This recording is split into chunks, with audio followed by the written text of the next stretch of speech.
विद्यार्थी मित्रांनो, आजच्या आपल्या ह्या S3च्या ऑनलाईन लेक्चरला ह्या पहिल्या चॅप्टरमधील शेवटचा मुद्दा तो म्हणजे महत्तम सामाजिक लाभाचे किंवा महत्तम सामाजिक कल्याणाचे किंवा महत्तम सामाजिक हिताचे तत्व याचा विचार करणार आहोत.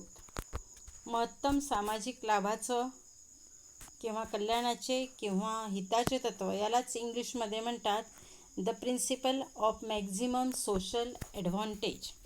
हे एक महत्त्वाचं तत्व या आपल्या सिलेबसमध्ये आणि या चॅप्टरमध्ये देण्यात आलेलं आहे. तर सरकार कर आकारणी कशी करते आणि खर्च कसा करते या संदर्भामध्ये हे तत्व आहे. तर हे तत्व सांगणारे प्राध्यापक डॉल्टन, प्राध्यापक पिगू, प्राध्यापक मसग्रेव हे अर्थतज्ञ आहेत. तर प्राध्यापक डॉल्टन, प्राध्यापक पिगू आणि प्राध्यापक मसग्रेव यांनी महत्तम सामाजिक हिताचं किंवा महत्तम सामाजिक कल्याणाचं तत्व हे सांगितलेलं आहे. सनातनपंथीय अर्थतज्ञांचा सार्वजनिक आयव्ययाकडे पाहण्याचा दृष्टिकोन संकुचित होता. ते निरहस्तक्षेपवादी होते. याचा अभ्यास आपण मागच्या S2च्याच पेपरला केलेला आहे. ज्यावेळेला आपण सनातनपंथीयांचा रोजगार सिद्धांत पाहिला, सेचा बाजार नियम पाहिला, त्यावेळेलाच या मुद्द्याचा विचार केलेला आहे की सनातनपंथीय अर्थतज्ञ हे निरहस्तक्षेपवादी होते. त्यांचा सार्वजनिक आयव्ययाकडे पाहण्याचा दृष्टिकोन हा अतिशय संकुचित होता. शासनाच्या अर्थव्यवस्थेतील हस्तक्षेप कमीत कमी असावा, मर्यादित असावा अशा मताचे ते होते. जे सरकार अर्थव्यवस्थेत कमीत कमी खर्च करते तसेच कमीत कमी उत्पन्न मिळवते ते सरकार उत्कृष्ट असते अशा मताचे ते होते. कारण त्यांच्या मते सरकारने कमीत कमी खर्च करावा, कमीत कमी कर आकारणी करावी. कारण प्रत्येक कर हा वाईट असतो आणि सार्वजनिक खर्च हा अनुत्पादक असतो असे ते म्हणत होते. सनातनपंथीय म्हणायचे की प्रत्येक कर हा वाईट असतो आणि सार्वजनिक खर्च हा अनुत्पादक असतो. याचाच अर्थ सरकार जो कर आकारते तो वाईट असतो. सरकारने करही जास्त आकारू नये आणि सरकार जो खर्च करते तो अनुत्पादक असतो. म्हणजे सरकार जो खर्च करते त्यातून काहीही साध्य होत नाही असं त्यांचं म्हणणं होतं. आणि म्हणून ते असे म्हणायचे की सरकारने कमीत कमी कर आकारणी करावी आणि उत्पन्नही कमीत कमी मिळवावं आणि खर्चही कमीत कमी करावा आणि कर तर घेऊच नये अशा मताचे सनातनपंथीय अर्थतज्ञ होते. प्राध्यापक डॉल्टन, प्राध्यापक पिगू, प्राध्यापक मसग्रेव या अर्थतज्ञांनी सनातनपंथीय अर्थतज्ञांच्या विरोधी मत मांडले. त्यांनी महत्तम सामाजिक लाभतत्व सांगितले. डॉल्टनच्या मते प्रत्येक कर वाईट नसतो. म्हणजे सनातनपंथीयांच्या विरोधी विचार या अर्थतज्ञांचे होते. डॉल्टन असं म्हणत होता की प्रत्येक कर हा वाईट नसतो. अफू, गांजा, चरस, दारू यासारख्या मादक पदार्थावर जर कर आकारला तर त्यांचा उपभोग ॲटोमॅटिक कमी होईल. म्हणजेच ऐषारामी वस्तू, चैनीच्या वस्तू यांच्यावरती जर जास्तीचा कर आकारला तर त्यांचा उपभोग कमी होईल आणि हे समाजहिताच्या दृष्टीने योग्य आहे की त्यामुळे लोकांची व्यसनं हे कमी होणार आहे. तसेच सार्वजनिक खर्च हा अनुत्पादक असतो असे नाही असे डॉल्टन म्हणतो. शिक्षण, आरोग्य, राहणीमान, पायाभूत सोयी यावर जो खर्च केला जातो त्यामुळे समाजाच्या कल्याणात भरच पडत असते. देशाचा विकास होतो म्हणून प्रत्येक कर वाईट असतो आणि सार्वजनिक खर्च अनुत्पादक असतो असे म्हणता येत नाही. तर उत्पन्न मिळवणं आणि खर्च करणे ही सरकारची दोन महत्त्वाची कार्ये आहेत. सरकार कर आकारणी करून उत्पन्न मिळविते व विविध कार्यावर खर्च करते. सरकार जेव्हा कर आकारणी करते तेव्हा लोकांजवळील क्रयशक्ती किंवा पैसा सरकारकडे जातो आणि जेव्हा सरकार विविध कार्यांवर खर्च करते तेव्हा सरकारकडील पैसा किंवा क्रयशक्ती ही लोकांकडे जाते. अशा रीतीने क्रयशक्तीचे हस्तांतरण हे लोकांकडून सरकारकडे आणि सरकारकडून लोकांकडे होत असते. उत्पन्न मिळवणे आणि खर्च करणे ही दोन सरकारची महत्त्वाची कार्ये आहेत आणि या कार्यांमागे एक विशिष्ट तत्त्व आहे. या तत्वाला डॉक्टर डॉल्टन महत्तम सामाजिक हिताचे तत्त्व म्हणतात.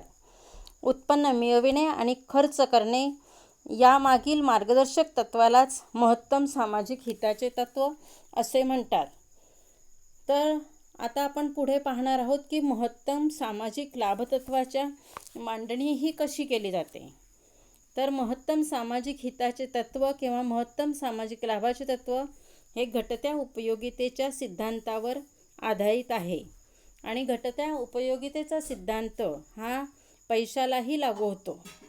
कारण जसजसा लोकांजवळील पैसा हा कमी कमी होत जातो तसतशी उपयोगिता वाढत जाते आणि लोकांकडील पैसा जसजसा वाढत जातो तसतशी पैशाची उपयोगिता ही कमी होत जाते. कारण कोणत्याही वस्तूचा साठा वाढला की त्याचं महत्त्व हे लोकांना कमी होत असतं. त्याचप्रमाणे पैशाचंही असतं.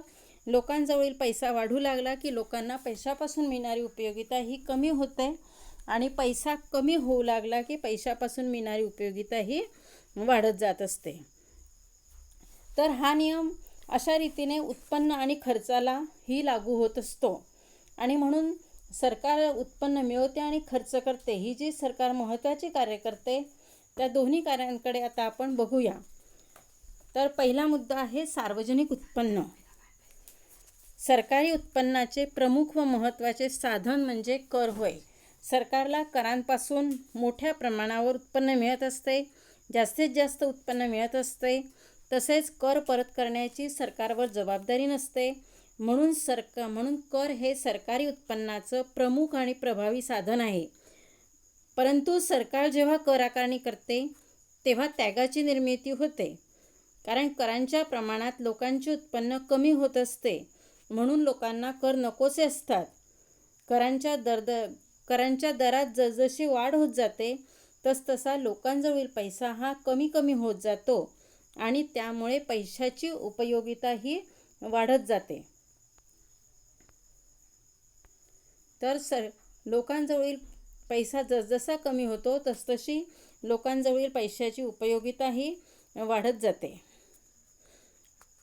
प्राध्यापक एजवर्थ यांच्या मते समाजाचा एकूण त्याग जेव्हा न्यूनतम असतो, म्हणजे समाजाचा एकूण त्याग जेव्हा कमीत कमी असतो तेव्हाच महत्तम हित साधले जाते.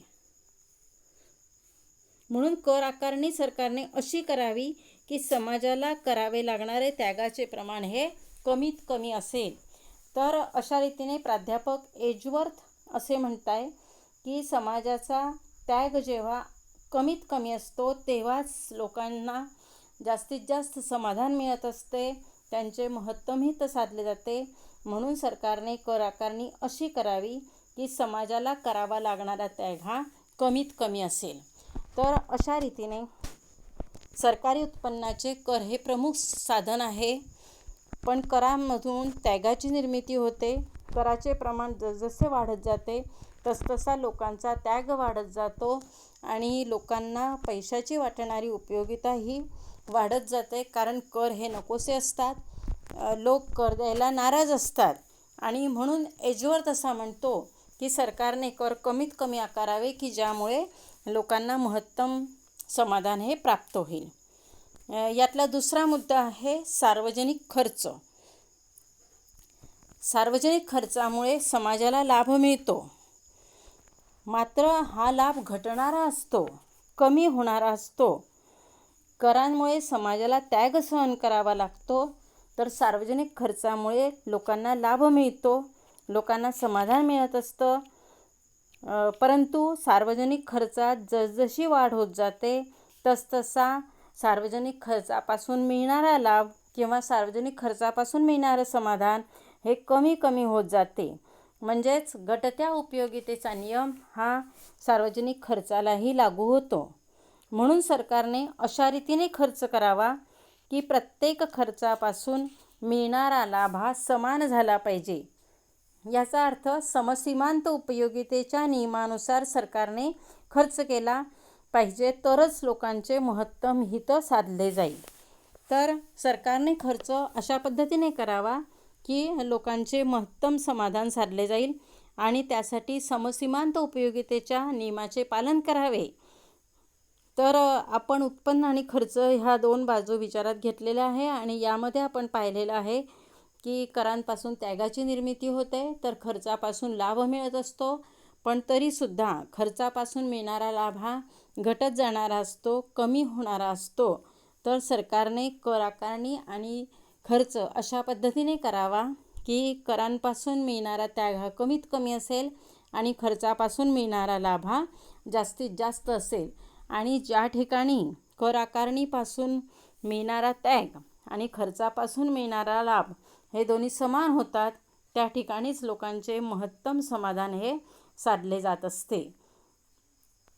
आणि म्हणून सरकारने कर आकारणी अशा रीतीने करावी की करांपासून मिळणारा त्याग हा कमीत कमी असेल आणि खर्चापासून मिळणारं समाधान हे जास्तीत जास्त असेल. तर तिसरा मुद्दा यातला आपल्याला पाहायचा आहे संतुलन. तर कर आकारणीमुळे त्यागाची निर्मिती होते, तर सार्वजनिक खर्चामुळे लाभाची निर्मिती होते. कर आकारणीत जसजशी वाढ होत जाते तसतसा त्याग हा वाढत जातो, कारण सरकार जसजसे करांचे दर वाढवत जाते तसतसा लोकांना त्याग हा जास्त करावा लागतो, लोकांना असमाधान हे सहन करावे लागत असते. आणि सार्वजनिक खर्चात जसजशी वाढ होत जाते तसतसा लाभ घटत जातो. असे होत असताना एक विशिष्ट बिंदू असा येतो की त्या बिंदूच्या ठिकाणी समाजाला करावा लागणारा त्याग आणि समाजाला मिळणारा लाभ दोन्ही समान होतात. आणि या बिंदूच्या ठिकाणी सरकारने आपले उत्पन्न मिळवण्याचे म्हणजे कर आकारण्याचे आणि खर्च करण्याचे कार्य थांबवले पाहिजे. अशा रीतीने सरकारने उत्पन्न मिळवताना आणि खर्च करताना अशा पद्धतीने कर आकारणी करावी आणि अशा पद्धतीने खर्च करावा की लोकांना महत्तम समाधान प्राप्त होईल. कारण करांमुळे त्यागाची निर्मिती होते, तर सार्वजनिक खर्चामुळे लोकांना लाभ मिळत असतो, लोकांना समाधान मिळत असते, त्यांचे हित साधले जाते. आणि कर आकारणी जसजशी वाढवली जाते तसतसा त्याग वाढत जातो.